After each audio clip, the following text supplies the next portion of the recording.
when students ask me what should I do, to become a writer, a better writer, at this point, I really have one main answer, which is translate. Translate literature, and it will teach you how to write.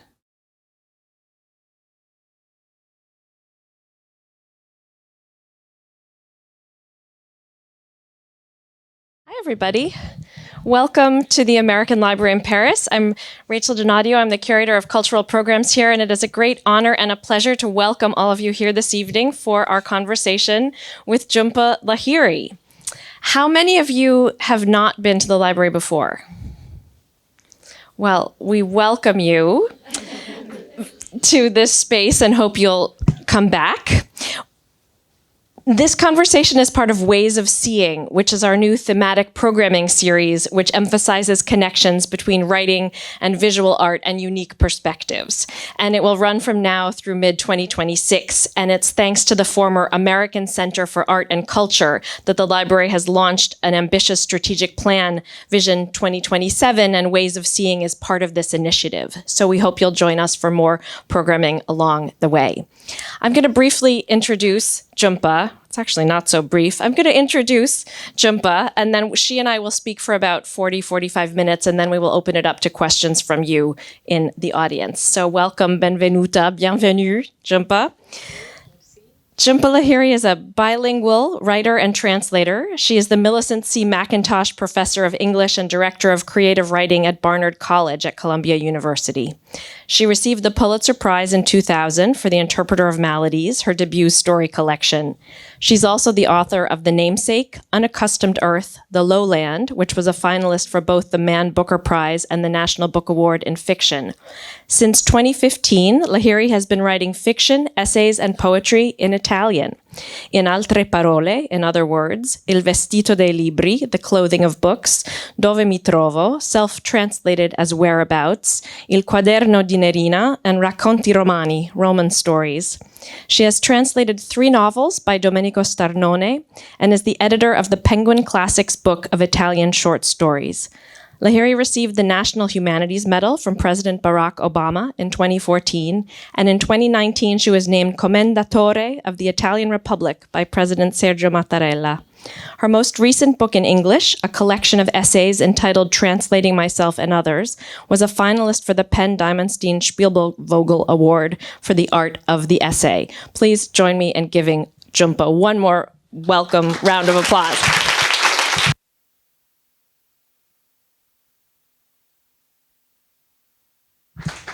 Carissima, why don't we begin by having you read a little bit of the introduction to Translating Myself and Others, because I think a lot of us here are living between many languages and would love to hear the beginning of this as a jumping off point. Okay, do I need to... Is this working? Yes, everyone hears me. Thank you. Thank you so much for coming. Good evening to you all. Bonsoir. Thank you, Rachel. Thank you to the library. Really happy to be here for the first time and hope to be back soon. All right, so yeah, this is just read very briefly from the introduction to a book of essays that came out a few years ago on translation and my relationship to translation. Oops. One more thing's gonna happen, okay. A translation dilemma is among my earliest memories. I was 5, seated at a large table with many other children in a kindergarten classroom, making cards for Mother's Day. Together we folded stiff sheets of white paper and constructed and pasted pink crepe paper roses with green stems to the cover. The assistant teacher circled the table, spraying some perfume into each of our roses. Inside the card, we all had to handwrite the same message. Quote, "Dear Mom, Happy Mother's Day." This part of the project stymied me, given that my mother was not Mom, but Ma. I was embarrassed to insert the Bengali term I used and knew her by, the one she recognized and responded to. I was also reluctant to resort to the English term, which sounded foreign to me and would have certainly alienated, even offended her.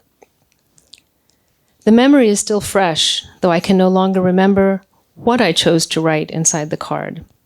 Revisiting that dilemma now in 2021, it occurs to me that it has just as much to do with the act of writing as it does with translation. In other words, as soon as I learned how to write in English, which was one of the two languages I knew and spoke as a child, I simultaneously intuited the central and complex role that translation was to play. It also reminds me of the role, just as central and complex, that my mother was to play in my life as a writer, both as subject and inspiration. In 2000, the year after my first book of short stories, Interpreter of Maladies, was published, I wrote an essay called To Heaven Without Dying for the online magazine Feed. I was still new to the world of writing, still getting used to the idea of having become a writer in the first place. In that essay, the first occasion I had to assess my evolving creativity entirely on my own terms, I speak of being born into a, quote, linguistic world split in two, unquote. I refer to my writing in English as a form of cultural translation, and to some of the stories in that collection as a, quote, translation of India, unquote. Reflecting on writing short stories in English about characters who talk in Bengali in my head, I note that the need to translate their dialogue, thus turning them falsely but necessarily into English speakers. I conclude dramatically, I translate, therefore I am. Over 20 years later, this statement has only intensified in significance.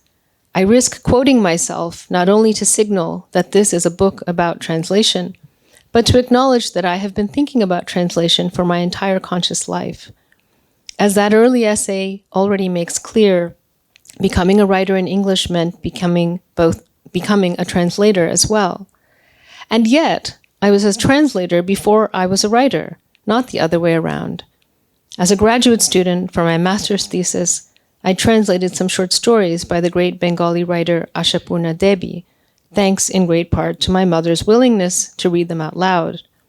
I would tape record her, playing back the cassettes and work off our homemade audiobook, given that Bengali is a language I speak and understand, but do not read with sophistication or ease. Before that formal project, in college I had studied Latin and ancient Greek. Once I'd learned enough grammar to be able to read these texts, reading and translating melded into a single experience. That form of reading, dynamic and double, more active than passive, has remained the gold standard for me. But in fact, I was translating even before that, even before I knew how to read. I was raised speaking and living simultaneously in English and Bengali, and this meant translating between them constantly for myself and for others.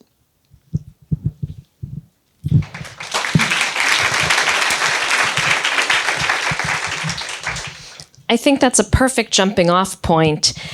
You, when we first met in Rome in 2012, had come to Italy, come to Italian, and you've written about this as a quest for a kind of a neutral territory, or at least a different linguistic space that wasn't English or Bengali, that was less freighted or heavy or as complex as the relationship you have with those two languages. I wonder if you could tell us a little bit about where you are now in this process and what led you to Italian, and maybe where you would locate yourself on the journey of the many languages that you're operating in? Or is it not a linear thing and more of a kaleidoscopic one? I'll try to answer this question. It's, what led me to Italian was, I think, one can call it a destiny, one can call it a basic need for clarity in my life about how to best say what I want to say. What is my language? What are the words I want to use? How can I write with freedom, a sense of freedom, and not feel inhibited. Because I think that I really struggled to become a writer. I didn't think that it was something I should do. I felt that this was a very daring thing to do. It would be a very daring thing to do, too daring a thing to do. So I tried to really kind of resist that first metamorphosis, if you will, into becoming a writer. But I did become a writer in English with my sort of linguistic background that I briefly alluded to here. But I mean, honestly, when I came to Rome in the beginning when we met, I was looking for something new. I was looking for a new way to tell stories, but I didn't know. I didn't know that I would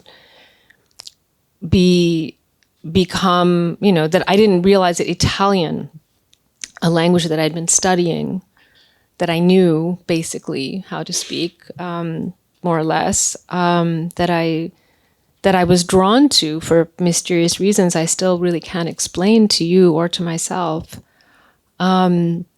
But I didn't realize that I was going to make that extra leap from someone who had come to Italy, who wished to sort of have a new life in a new language, have friendships, experiences, thanks to the Italian language. But I didn't realize that was also going to carry over to this final crossing, if you will, and that it would become a language of creative expression. But it did, and so that set me on a new path of discovery, of exploration, of sort of exploring an unknown sea, if you will, and that led to a variety of books. And where I am now is not where it's always a new place. One of the reasons I'm here in Paris right now is to celebrate the publication of this book in the middle of the table that you see. It's part of the Cahiers Series that's put out by the American University of Paris. And this is a text that is essentially a reflection on my translation in progress of Ovid's Metamorphoses, which, for those of you who don't know, is a poem written by the Latin poet Ovid around 8 AD, and has as its central theme transformation, the idea of transformation, and change of all kinds, and sort of insisting on the unstable nature of all things, but at the same time the potential of becoming other things. And so for the past 4 years, I've been immersed in the translation of Ovid's masterpiece with a classicist at Princeton University named Yelena Baraz, and she and I have been working together.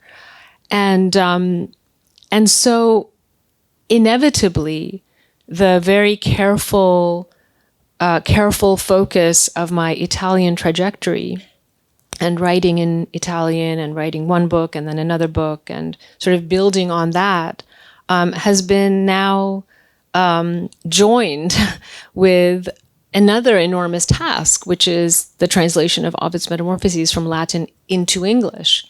Now, I now read Ovid much differently than I did when I first discovered him when I was, 19 years old at university, because back then I didn't know Italian. And so I was reading Ovid with the brain that I had, the linguistic, components that I had. All these years later, when I went back to Ovid and went back to Latin, Italian was there. And so now I read Ovid in a very different way. But the fact remains that the scope of the project is to bring Ovid back into English. And so now I really do feel that I have become sort of, I mean, I already became a bilingual reader, I suppose, by moving into Italian, but now I feel that I'm also producing new work in English as well. So that's added yet another layer. So I recently wrote a short story in English, directly in English. It was the first short story I've written in English in over 20 years. And I'm working on a novel as well that was born in English. And then in January of this year, when I went back to Rome, oddly, I started reworking it born in Italian. I'm sorry. The novel was born in Italian. You know, there was this chunk of material in Italian. But then when I went back to Rome with the time and space to think about it again, I rewrote it in English. And so now there's this sort of back and forth instability that is very, very productive. If destabilizing, it's productive because it's getting me closer to the story I want to write. So that's where I am right now. It's a very confusing place. It's a very layered place. It's kind of like air traffic control, I imagine. You know, like there's always something going on. And it's rapidly moving and changing. Yeah. Okay, I'm Northeast coming at you in English with a question. I think this is a really fascinating answer that we could unpack a little bit more. But I guess the books you've written in Italian are set in Italy for the most part. Maybe in a kind of, some of them are, well, the Roman stories are in Rome, Dove mi trovo, whereabouts it's in Rome. I wonder if in this new place where you are, or if you could also just reflect on, do the themes that you write about in one language connect to the world in which that language is spoken? I mean, would you write, I guess you have written some in English set in Italy, but how does the language connect to the theme? There is no more connection between language and place for me. And I think that one of the things that was very, I think the crucial text for me, the crucial project, was a book of poems I wrote in Italian, and they were the first poems I ever wrote in my life, and remain the only poems I've written in my life. And I wrote them directly in Italian in a book called Il quaderno di Nerina, odd little book that was born in a kind of fever in Rome. 9 months, of kind of this feverish poetic dream space. And I wrote these poems. They were, and some of them were inspired by Rome and the fact that I was there and observing things in Rome. But many of the poems were about experiences that predated very much my experience with Italian and with Italy. And that project, made me realize that that Italian had become a way, had given me a key to unlock things inside of me that were much deeper, layered deep down. And so this was the sign that there's no schematic way of understanding what's happening here, that, the Italian writing is about things that happen in Rome or set in Rome, and the English is, and I think it's interesting because this book I'm writing now is, it's sort of drawing on some experiences that, partly some experiences that happened, or to this character who has no Italian past, right? And yet it was born in Italian. Right? And now I'm going back into English. And some people have said, some writers have said, I think English should be the language with which you confront this material, because it's, drawing on times that predate the Italian writer. But I push back against that, because I don't think that that's really, there's no logical, it's anzi, right? It's not, it's overriding that. that is producing the more interesting thinking. And I think, and that's clear to me, because even though I just said that in January of 2025, I took the Italian material and translated it into English, but now that I'm continuing to write it, there's all sorts of Italian that's filtering through, and I find myself sometimes writing sentences with, and this is very typical of writers who have different languages at their disposal, you know, I mean, and I've studied writers who do this, and sometimes they write, you know, alternating paragraphs, sometimes a sentence will be bilingual or trilingual. I think this is very natural for people who have different languages, certainly people, even, you know, those who aren't writers, but just people who have different languages. I mean, I certainly mix up my languages all the time when I'm speaking with people who have those languages as well. I think this is very common. I mean, I don't know a lot about neuroscience, but I think the brain just does this kind of naturally.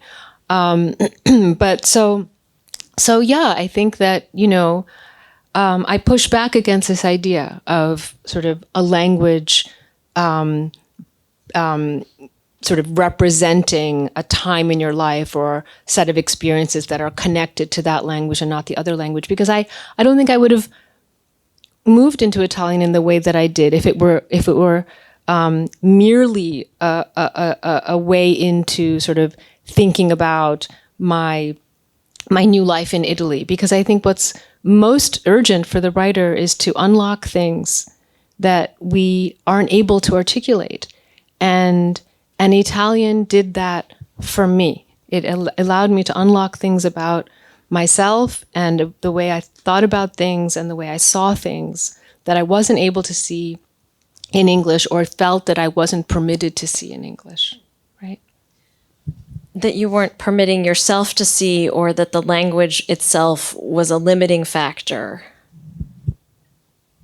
Well, that's a really complex question. I think that, I mean, I've always had such a tormented relationship to the English language, because of what it represented, because of how I was raised, because of what, you know, what English represented for my family, from the basic political reality that my parents were born into colonial India. And so what does that mean? To speak English, to use English? It means something. And so for them to then move, you know, my parents moved to, when I was born in London. They were living in, you know, in England, and then they moved to America. So they're sort of raising their children in Anglophone places, sort of very heavily Anglophone places. And, you know, so when I was being raised in the 1970s in Rhode Island, I mean, it was, you know, I hid the fact that I knew another language. I was ashamed that I spoke another language. It was sort of not something I was at all proud of, because it only would mark me as a foreigner and as someone who was strange and different and didn't belong, right? And so that was English to me. You know, my parents didn't want me to speak in English. They wanted me to speak in it so that I could survive as a child in the United States, but they didn't want me to speak it around them ever. And they didn't like it when I did, and they told me not to, and they reprimanded me lightly and sometimes not as lightly if I, you know, spoke too much English when they were having people over to the house or something. They were very, you know, insistent on the fact that, you know, I speak their language. So for that reason, you know, English was an incredibly sort of emotionally fraught language for me to live in, to be in.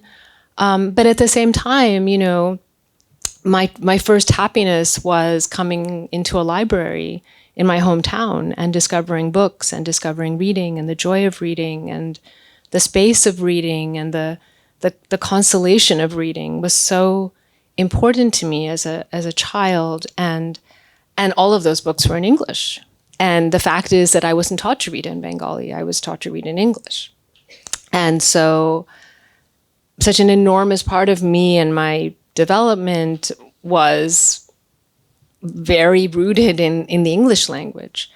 And then I went on to, study English, and I was study English literature, and I loved and still love the English language in that way, as a reader.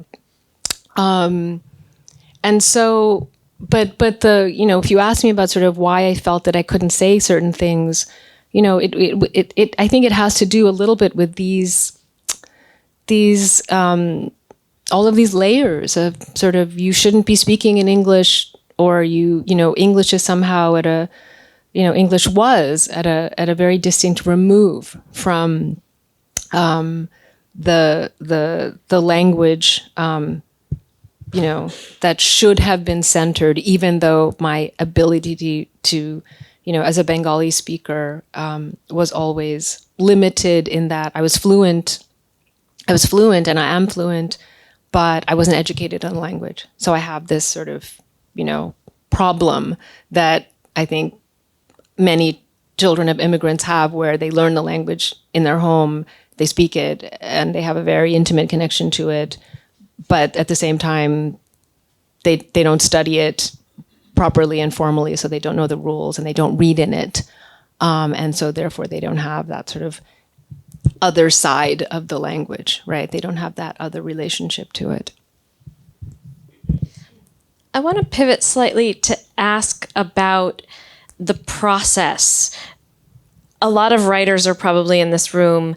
A lot of people who, like Jhumpa, live between multiple languages. Can you tell us a little bit about how you're working these days in whatever language you're working in? I mean, when you say that sometimes it'll begin in one language and then go to another, tell us a little bit about how it's going and how you're, dove ti trovi where you are with the process.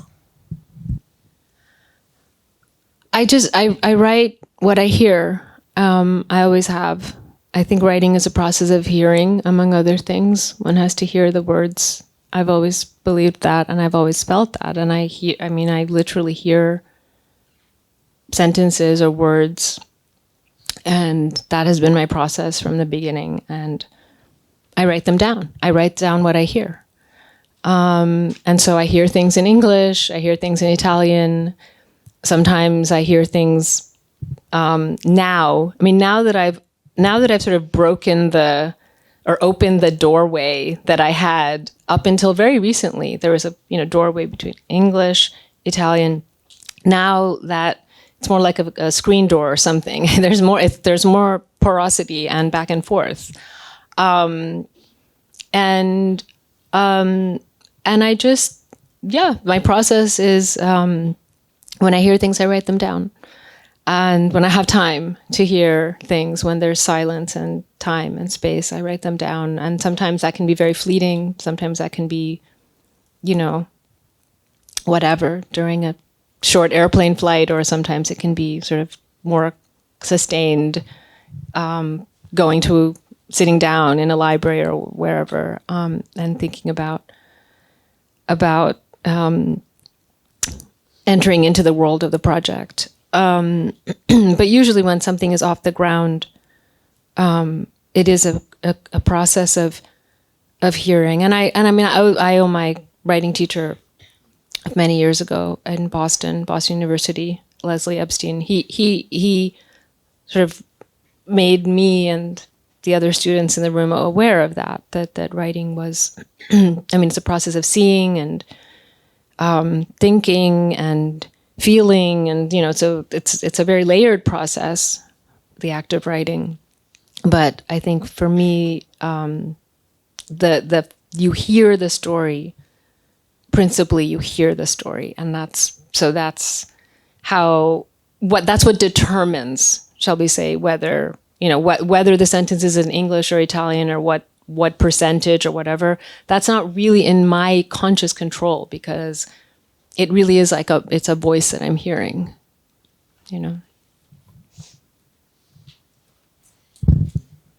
And then as a translator, you've translated from the Italian 3 books by Domenico Starnone, a lot of his work is concerned with how the act of writing changes the writer. And so then you, as a writer, have written a little bit about that. I mean, tell us a little bit about how translating Italian has also fed into your growth and evolution and metamorphosis as a writer, how those texts in particular have.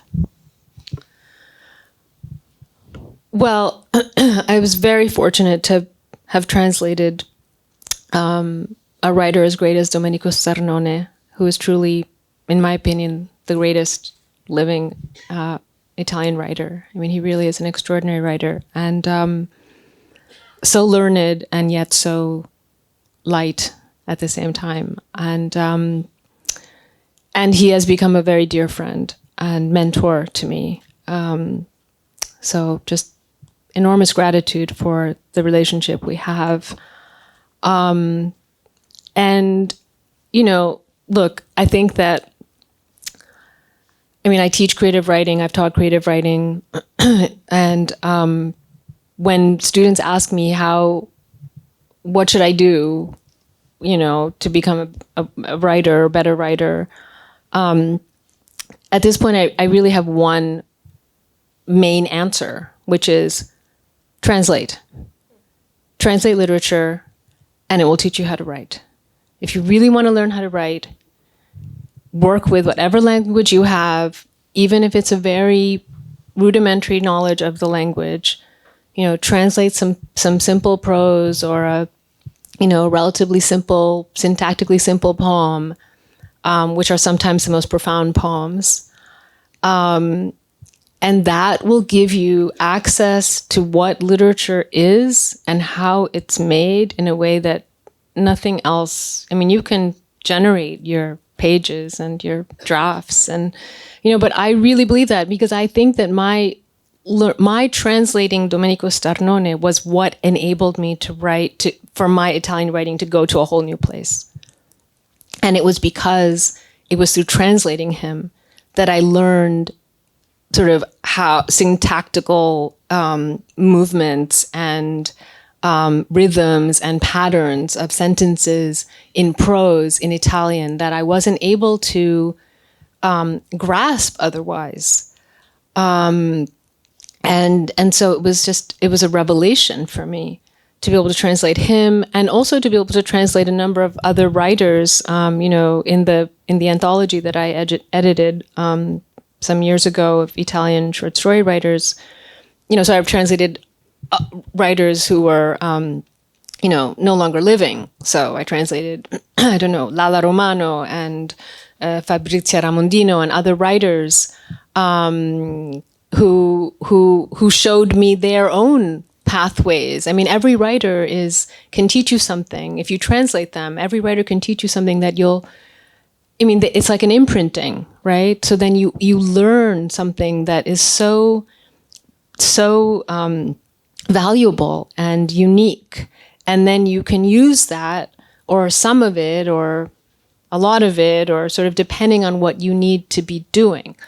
So I find translation really fundamental to my writing process. I know that my translation of Ovid has totally revolutionized how I'm thinking on the page now and working on the page. And I think that really, I mean, this thing I'm talking about, the sort of screen door of moving back and forth between English and Italian, it's totally in tune with Ovid, even though Ovid was a monolingual writer in Latin. But of course, he was profoundly aware of a bilingual tradition. He was translating in a broader sense, he was translating Greek mythology and the world of Greece and the ideas of Greece. And his poem, the Latin of his poem, is embedded with references to ancient Greek language, words, etymologies. Sometimes he uses ancient Greek sort of structures in his Latin. So he's sort of creating this hybrid language. Ovid is the master of that kind of thinking, of that there is no one anything. There is no one kind of person. There is no one person that we are. There is no one language. There is no one place. There's no one anything at all, because everything is this constant state of mixture and hybridity. That's what makes his poem so shattering and powerful, right? So I think that what I'm doing in this sort of moving back and forth thing, in a way, I feel like, because I've spent 4+ years with Ovid, I do feel that, translation is a kind of, how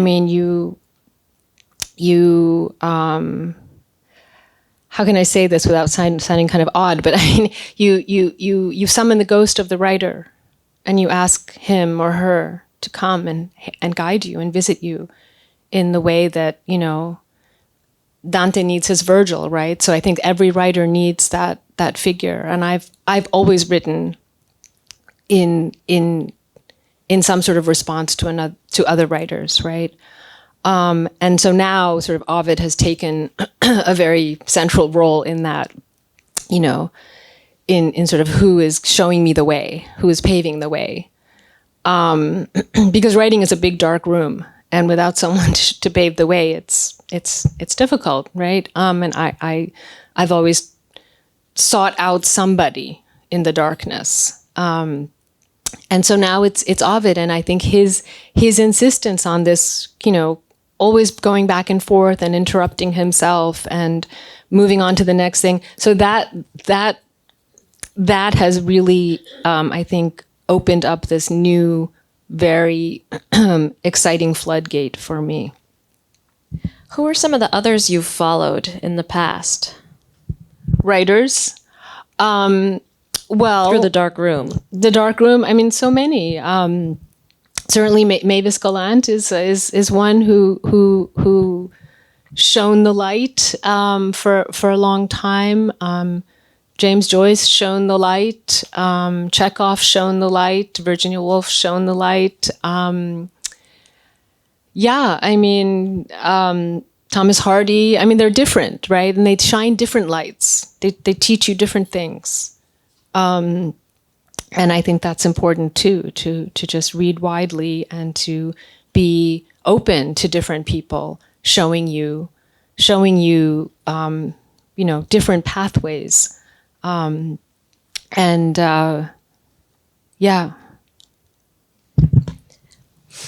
are a London-born American writing in English, writing in Italian.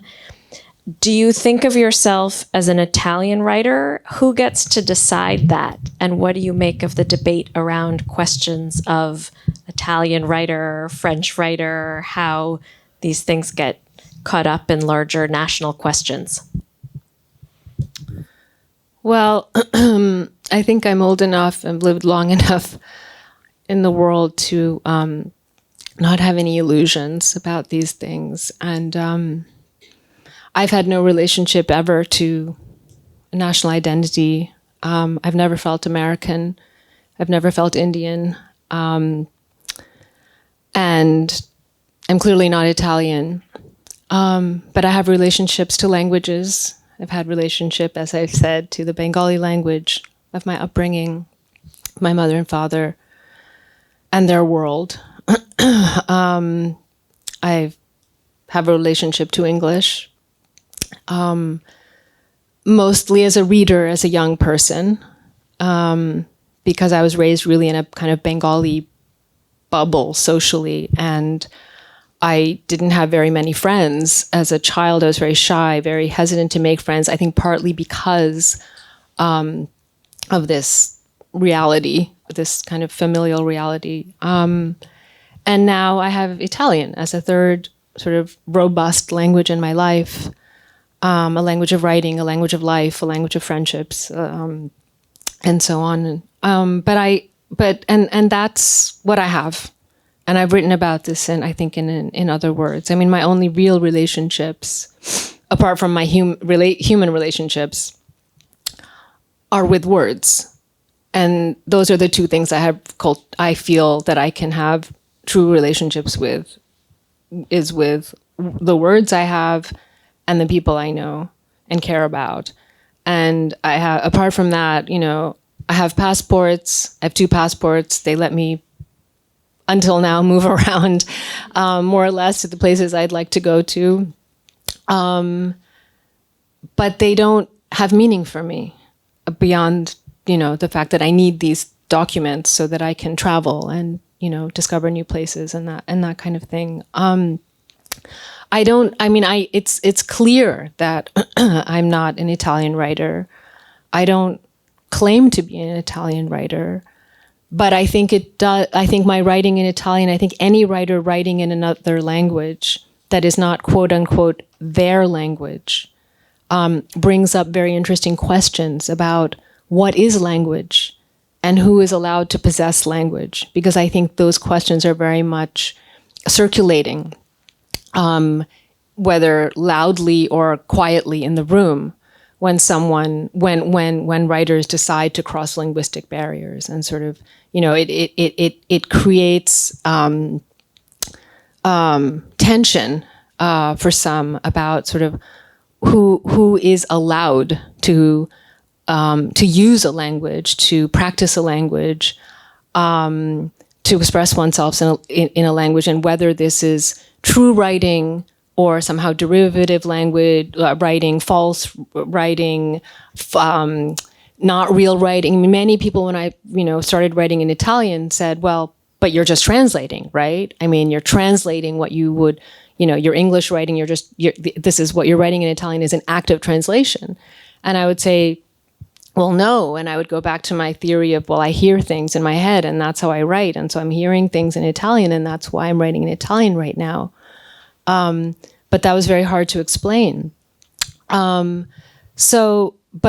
it's this whole question of national, identity, national literature. I mean, we can try to dismiss it, but it's a very serious thing. And it's part and parcel of the ecosystem of literature.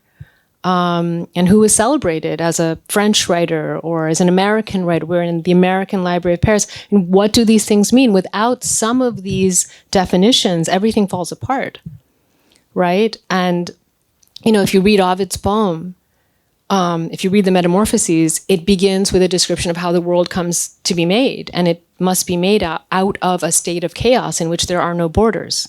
And there's no difference between mountain and sea and sun and sky and moon and et cetera. And borders have to be put in place so that there is coherence, so that there is literally coherence. And in that case, these borders they're necessary and sort of generative, right?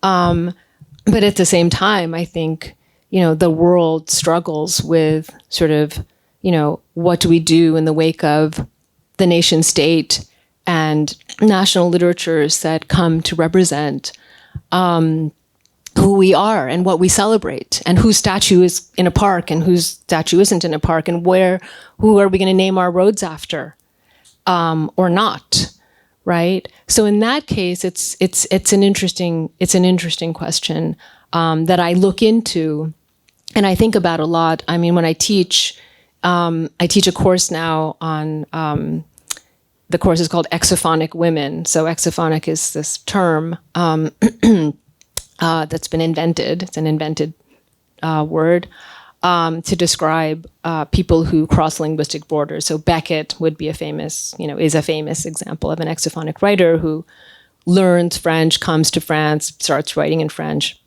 and et cetera, et cetera. And there are many examples of these types of writers who choose to move into another language, learn the language, adopt it, and then, but all of the words that we have to refer to this kind of activity, that's all kind of, the word I just cited, adopted, right? So what does that really mean? It's a charged term because there is a whole line of thinking that's coming from, German Romanticism and probably before that, really connecting the writer's identity and language in a very basic, essentialist way. And so what I'm doing in Italian is is really disturbing, that kind of thinking, and you can think of it as as an interesting way of disturbing the question, or just a disturbing a way of the question. But I mean, I still believe that Italian is a language that I borrow as if it were a library book, but I feel that way about English too. I've always felt that about English too. I've never felt that it was my language. And I've always felt that about Bengali too. I've always felt that it was not fully, no language is fully, I've never had a full sense of comfortable ownership of language. And that reality has probably created the person I am and the writer I became. On that note, I think we should have a round of applause for Jhumpa and then questions. Well, you play the instrument really well in a bunch of languages, even if you're not quite sure how it came to be. Mayanne is going to bring around a mic to anyone who has questions. Who has a question? I know you have many questions. Alphonse? Good evening, Ms. Lahiri. Thank you for being here. Thank you for that wonderful, I guess, all the answers that provided some sort of clarity for someone who's lost. I've written down my questions so I don't ramble because I'm feeling a bit anxious right now. But essentially, as someone who's navigating a diasporic identity myself, I often struggle with how to write truthfully about my feeling of estrangement, being in a foreign land, in a stranger's tongue, right now in France for the last 5 years. And I have struggled writing about this experience without falling into tropes about cultural nostalgia and without romanticizing traditions that in truth can be exclusionary, patriarchal, rooted in, values that I don't align with. To give you context, I study political science, and that's part of the core of the problem there. So I don't want to justify or reject these legacies, and I find that it's a little hard to write from the in-between. So I wanted to ask, how do you deal with the tension between honesty and vulnerability and aesthetic? Like, do you struggle having to aesthetically responsibly represent these in an aesthetic form in writing? And how do you resist this sort of self-critique when you're trying to find a balance between cliches and vulnerability? And is there a way to find sort of satisfaction in writing in a form that doesn't provide closure? Yeah, that's it. Thank you for your very articulate question, layered question. I think to distill sort of the struggle is sort of how to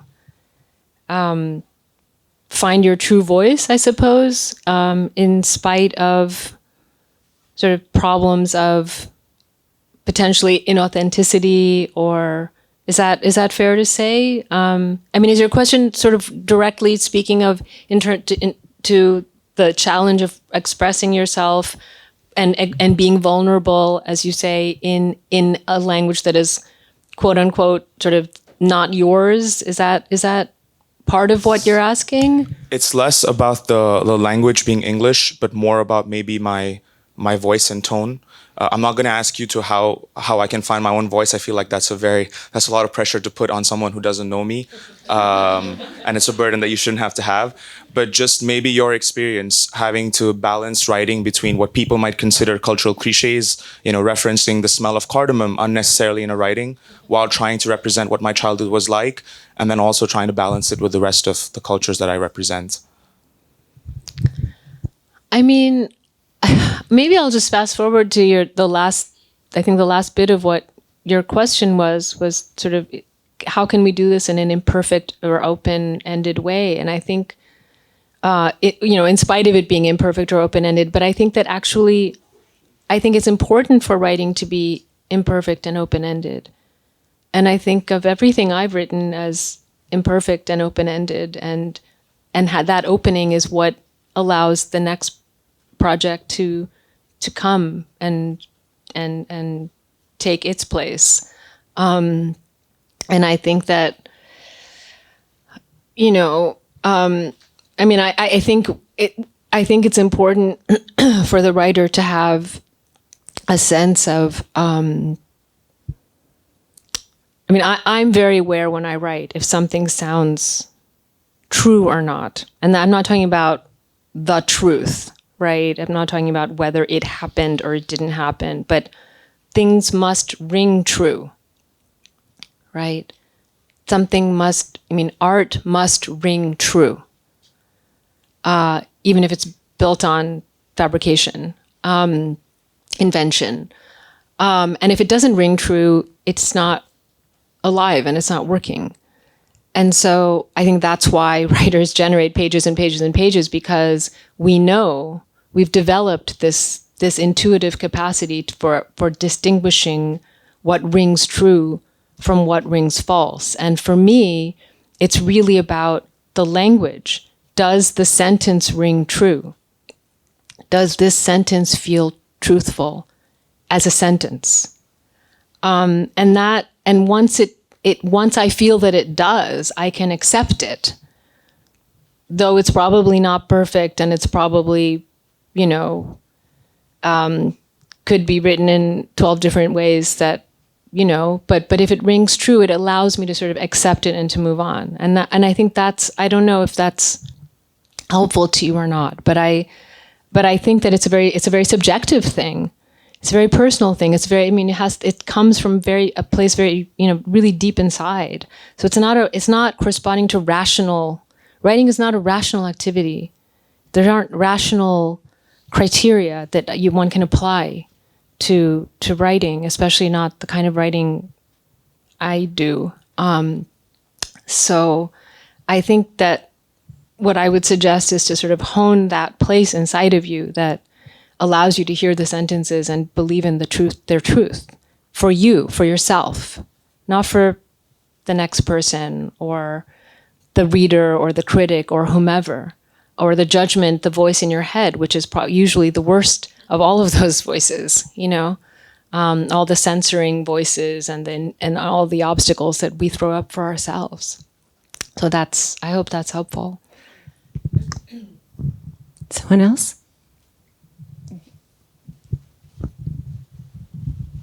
I have two questions. Neither will be quite as articulate, but they will be shorter. One is I'm fascinated with the idea that you hear your when you write, and I'm curious whether it's all only audio or whether you see anything or not.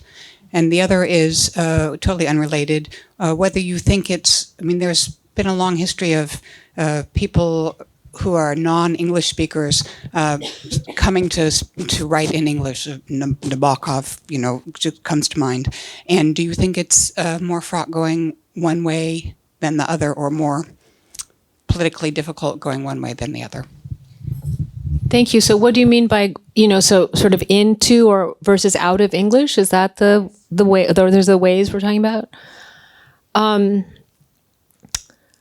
Well, I guess I'll answer the first question first. No, I think, as I was saying, for me at least, writing is this combination of, the feeling, the image, the sound, the sort of mood of whatever it is.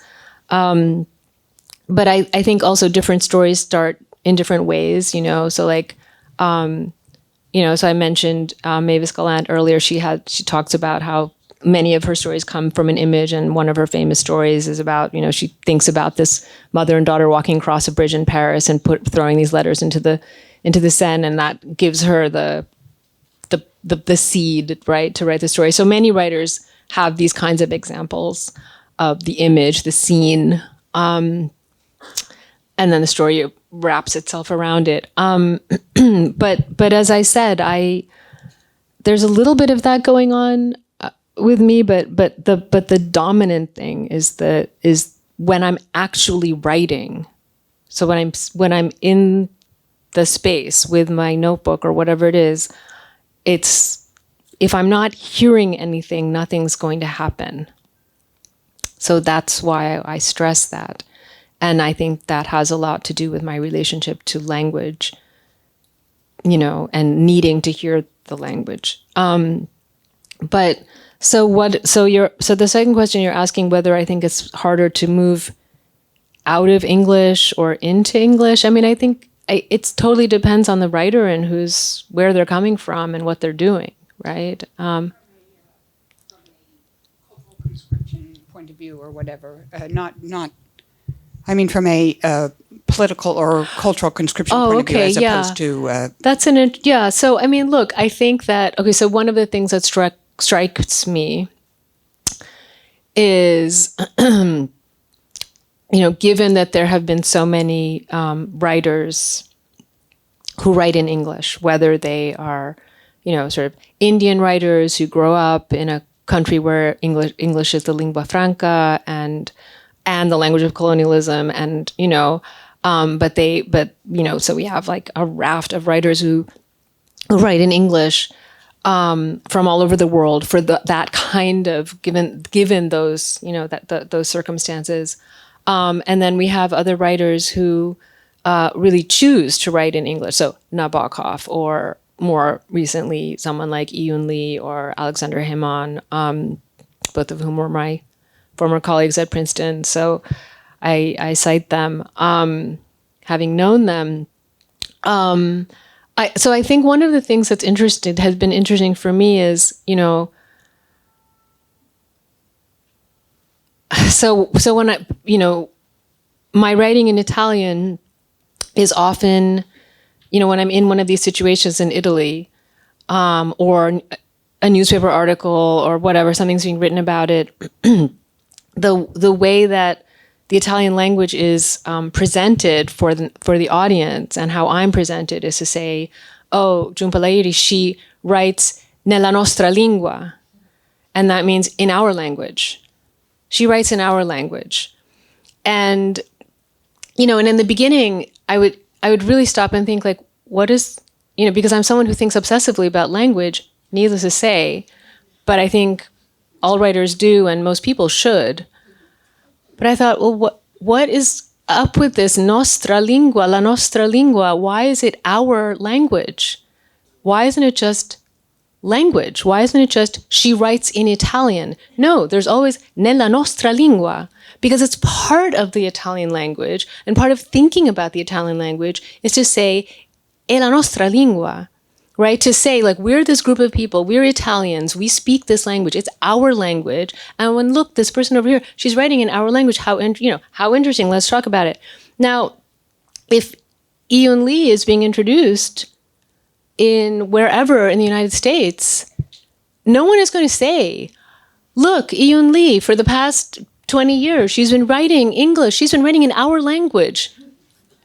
Like, no one would say that, right? Because there's a different context to what English is and has become in the world. And I think this is an interesting distinction for people, because English has such a massive, dominance is not even the word for it anymore. I mean, just the diffusion of English. So no one could possibly even say that today, right? It would be absurd to say, oh, Alexander Heyman, he writes in our language. Like, who would even be authorized to say that, right? Whereas any Italian, and I can tell you, I assure you, like at least 30 times I've been on a stage and that has been the way I've been introduced for an event. And there have been newspaper articles where that is the way that my work is discussed in an Italian context. And I've written about it. So if you read one of the essays in Translating Myself and Others, I write about it as well, of sort of like how that landed in me when I first started writing in Italian. Now I'm used to it. And I was like, sai, right, nella vostra lingua. But this idea of possession is very, again, it's one of these supercharged things, It's like, okay, so it's your language, it's not my language, even though I write in it, so it's still not my language, even though I think in it and I write in it, and I'm devoting like hours and hours and hours and days and years and now decades plus to this language, but it still can't be my language because it's your language. Explain that to me.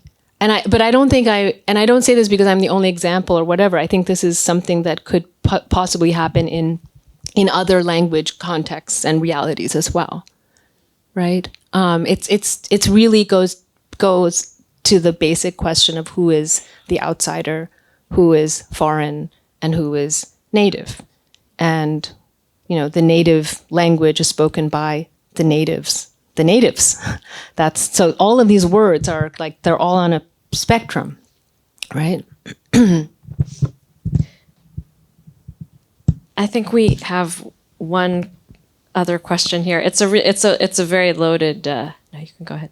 These are indeed important loaded questions of the moment, Jhumpa.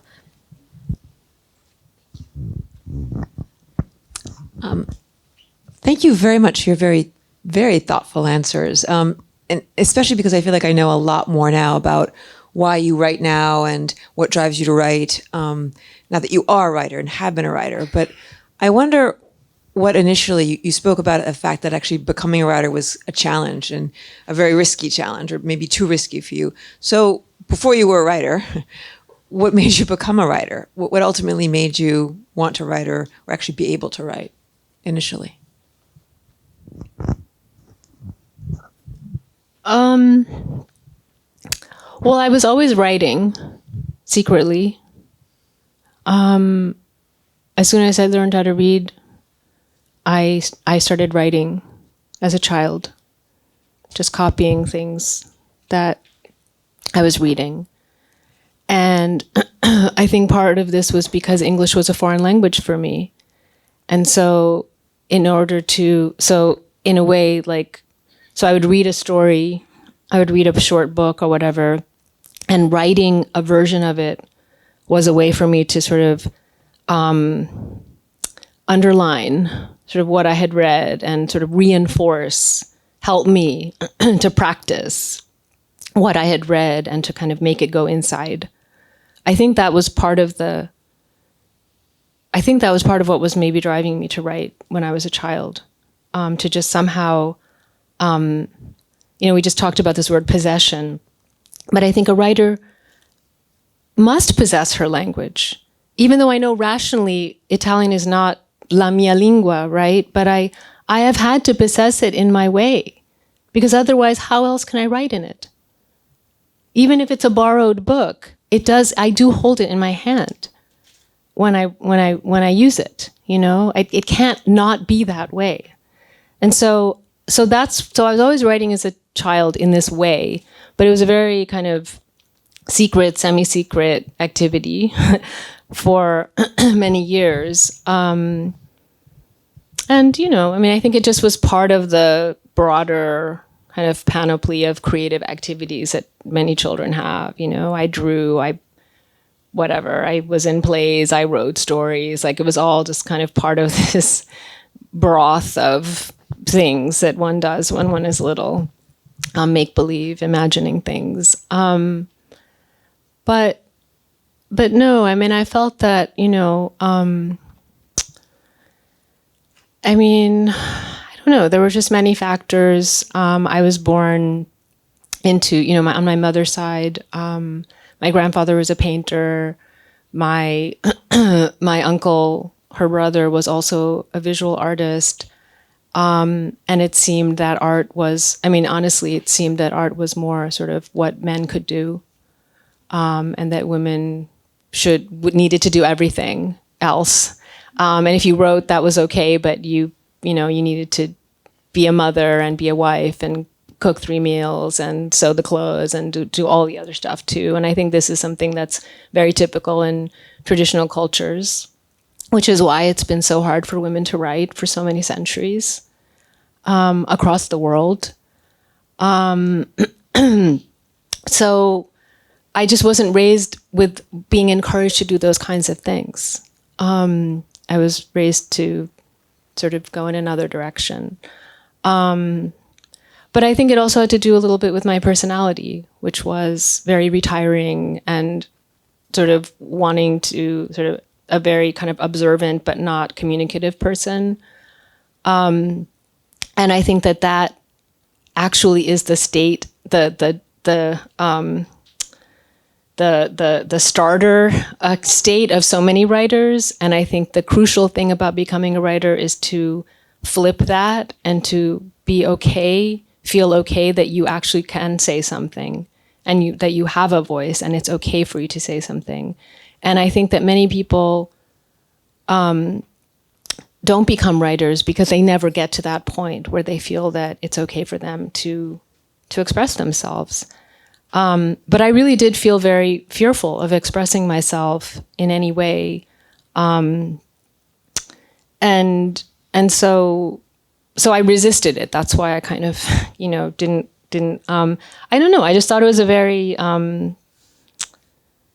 narcissistic thing to do. And it is.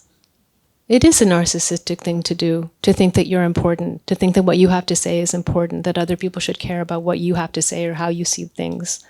And I think I had a really hard time admitting that to myself.